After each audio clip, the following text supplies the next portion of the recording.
film yang diangkat dari kisah nyata ketika mertua dan menantu yang selingkuh. Nah, ini film ini membawa kita ke dalam sebuah narasi yang benar-benar mancing emosi sebetulnya, emosi, konflik, dan dilema moral. Nah, cerita ini berpusat pada hubungan terlarang antara seorang mertua dan menantu. Ini kisahnya mungkin beberapa bulan ke belakang ya ramainya. Nah, cerita ini mungkin bisa dibilang cukup kontroversial untuk dibahas di Indonesia. Karena film ini mengisahkan sebuah pernikahan yang tampak sempurna antara Mbak Norma dengan Mas Irfan. Norma ini seorang perempuan pendiam, pemalu, kemudian menjalani kehidupan rumah tangga ini yang penuh kebahagiaan bersama Mas Irfan, cinta pertamanya. Nah, Mas Irfan sendiri dikenal sebagai suami penyayang sekaligus menantu idaman yang tidak hanya romantis terhadap Norma, tapi juga berusaha merebut hati keluarga istrinya. Ia menjalin hubungan dekat dengan kedua orang tua Norma, yaitu Abdul dan Rina, serta menunjukkan sikap berbakti dan penuh perhatian. Bagi Mbak Norma sendiri, hidupnya terasa sempurna hingga suatu hari kenyataan pahit mulai terkuak, mengungkap sisi gelap dari orang-orang yang paling ia cintai.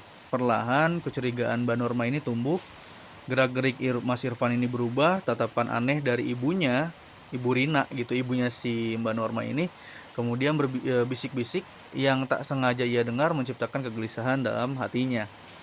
Nah, kebenaran yang akhirnya terungkap ini di luar dugaan. Nah, singkat ceritanya Mas Irfan ini selingkuh dan berkhianat, kemudian datang dari sosok yang paling tak mungkin ia bayangkan, yaitu Ibu Rina, ibu kandungnya sendiri. Hubungan gelap ini berlangsung diam-diam di belakang Norma.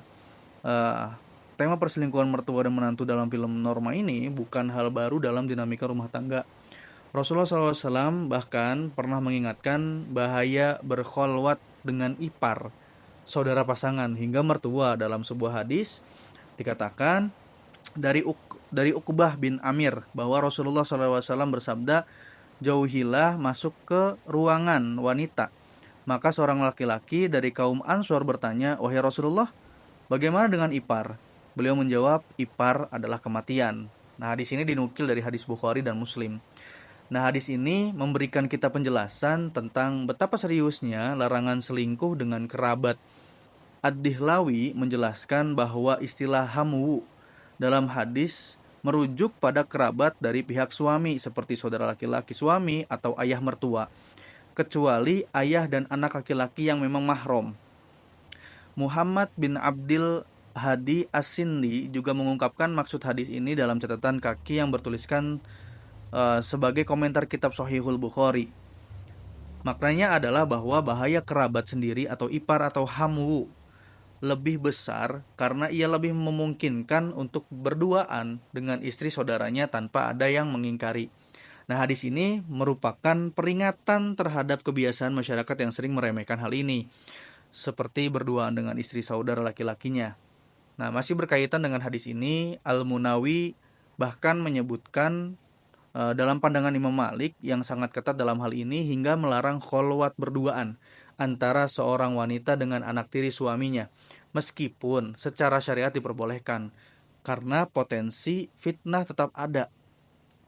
Apabila kita melihat secara spesifik dalam Al-Quran surat An-Nisa ayat 23, kita mendapati larangan menikah dengan mertua, yang mana diharamkan atas kamu menikahi ibu-ibumu, anak-anak perempuanmu, saudara-saudara perempuanmu, saudara-saudara perempuan ayahmu, saudara-saudara perempuan ibumu, anak-anak perempuan dari saudara laki-lakimu, anak-anak perempuan dari saudara perempuanmu, ibu yang menyusuimu, saudara-saudara perempuanmu sesusuan, ibu istri-istrimu atau mertua.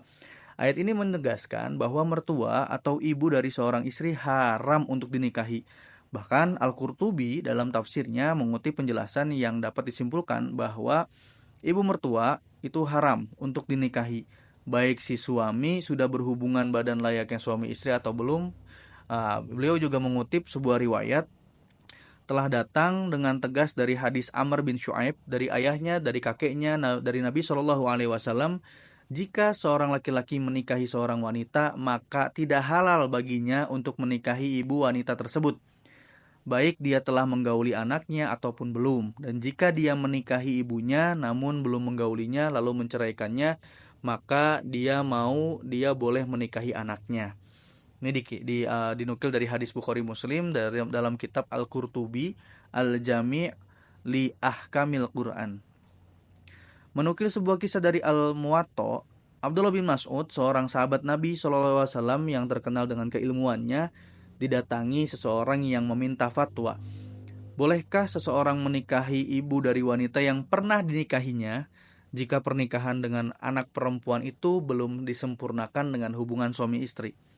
Dengan penuh keyakinan, Ibnu Mas'ud memberikan jawaban bahwa hal itu diperbolehkan. Namun, beberapa waktu kemudian, Ibnu Mas'ud berkesempatan mengunjungi Madinah.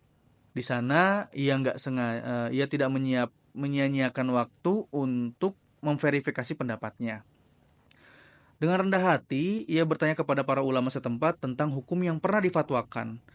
Jawabannya, ternyata pernikahan seseorang dengan ibu mertua merupakan hal yang diharamkan.